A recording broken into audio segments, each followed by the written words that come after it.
et d'ouvrir ma pensée. Le Dieu que j'ai haï m'inspire son amour. Adrien en parlait, Genet parle à son tour. Ce n'est plus Adrien, c'est Genet qui respire la grâce du baptême et l'honneur du martyr, un ministre céleste avec une eau sacrée pour laver mes péchés, fend la voûte azurée, sa clarté m'environne et l'air de toutes parts résonne de concert et brille à mes regards. Descends, céleste acteur, tu m'attends, tu m'appelles, attends, mon zèle ardent me fournira des ailes du Dieu qui t'a commis, dépare-moi les bontés. Ma réplique a manqué, ces vers sont ajoutés. Il les fait sur le champ et sans suivre l'histoire croit couvrir en rentrant son défaut de mémoire. Voyez avec quel art Genet sait aujourd'hui passer de la figure au sentiment d'autrui. Pour tromper l'auditeur, abuser l'acteur même de son métier sans doute, et l'adresse est suprême.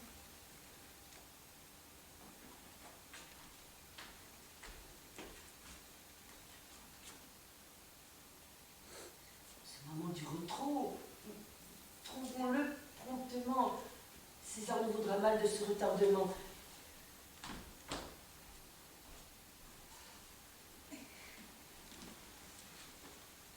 Cet homme, si célèbre en sa profession, Genet, que vous cherchez à troubler l'action. Et confus qu'il s'est vu, nous a quitté la place. Le plus heureux, parfois, tombe en cette disgrâce. Suprême majesté, qui jette dans les âmes avec 2 gouttes d'eau de si sensibles flammes. Achève tes bontés, représente avec moi les saints progrès des cœurs convertis à ta foi. Faisons voir dans l'amour dont le feu nous consomme, toi, le pouvoir d'un Dieu, moi, le devoir d'un homme. Toi, l'accueil d'un vainqueur sensible au repentir, et moi, Seigneur, la force et l'ardeur d'un martyr. Il feint comme animé des grâces du baptême. Sa fin te passerait pour la vérité même. Cette action est une vérité où jamais rien de faux ne fut mieux imité.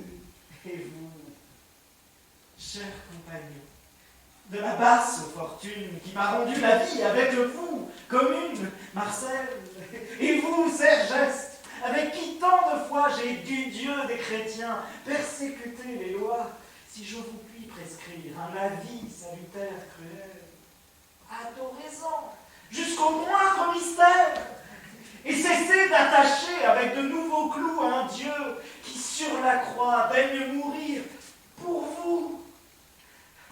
Mon cœur illuminé d'une grâce Il ne céleste. dit pas un mot du couplet qui lui reste. Et comment se préparant avec tant de soin. Oh là, qui tient la pièce? Il n'en est plus besoin. Devant cet axillon où le ciel s'intéresse, un ange tient la pièce, un ange me radresse, un ange, par son ordre, a comblé mes souhaits et de l'eau du baptême effacé mes forfaits. Ce monde périssable et sa gloire frivole est une comédie où j'ignorais mon rôle, j'ignorais de quel feu mon cœur devait brûler. Le démon me dictait quand Dieu voulait parler.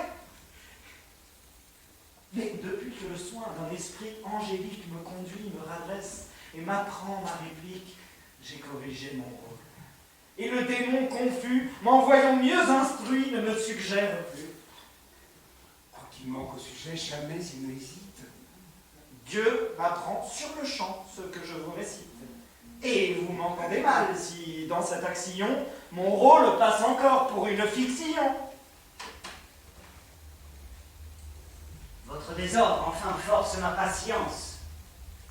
Songez-vous que ce jeu se passe en ma présence. Et puis-je rien comprendre au trouble où je vous vois. Excusez-les, Seigneur. La faute en est à moi. Mais mon salut dépend de cet illustre crime.